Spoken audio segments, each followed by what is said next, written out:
Balaam said to Balak, "Build here 7 altars for me, and prepare here 7 bulls and 7 rams for me."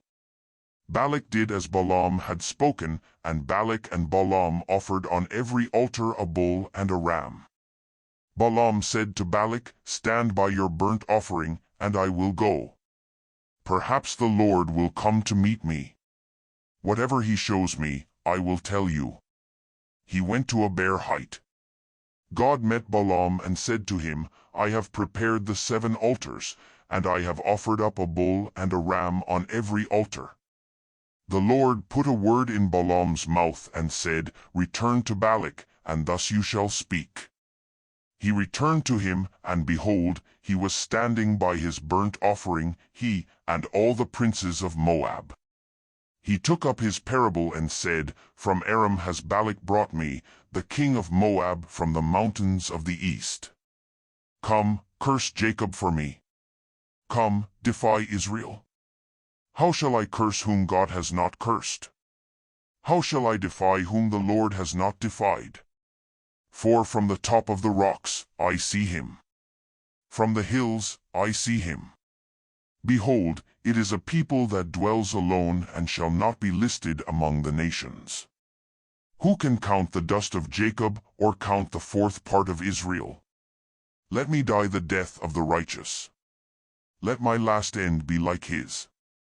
Balak said to Balaam, "What have you done to me? I took you to curse my enemies, and behold, you have blessed them altogether." He answered and said, "Must I not take heed to speak that which the Lord puts in my mouth?" Balak said to him, "Please come with me to another place, where you may see them. You shall see just part of them, and shall not see them all. Curse them from there for me." He took him into the field of Zophim, to the top of Pisgah, and built 7 altars, and offered up a bull and a ram on every altar. He said to Balak, "Stand here by your burnt offering, while I meet God over there." The Lord met Balaam and put a word in his mouth and said, "Return to Balak, and say this." He came to him, and behold, he was standing by his burnt offering, and the princes of Moab with him. Balak said to him, "What has the Lord spoken?" He took up his parable and said, "Rise up, Balak, and hear. Listen to me, you son of Zippor. God is not a man, that he should lie, nor a son of man, that he should repent. Has he said, and he won't do it? Or has he spoken, and he won't make it good? Behold, I have received a command to bless. He has blessed, and I can't reverse it. He has not seen iniquity in Jacob. Neither has he seen perverseness in Israel. The Lord his God is with him. The shout of a king is among them. God brings them out of Egypt. He has as it were the strength of the wild ox. Surely there is no enchantment with Jacob, neither is there any divination with Israel. Now it shall be said of Jacob and of Israel, What has God done? Behold, a people rises up as a lioness. As a lion he lifts himself up.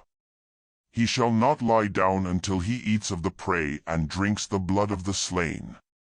Curse them at all, nor bless them at all.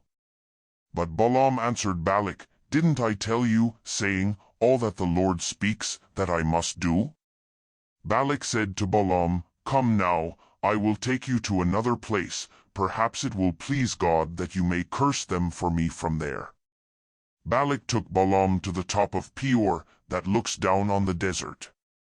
Balaam said to Balak, Build 7 altars for me here, and prepare 7 bulls and 7 rams for me here. Balak did as Balaam had said, and offered up a bull and a ram on every altar.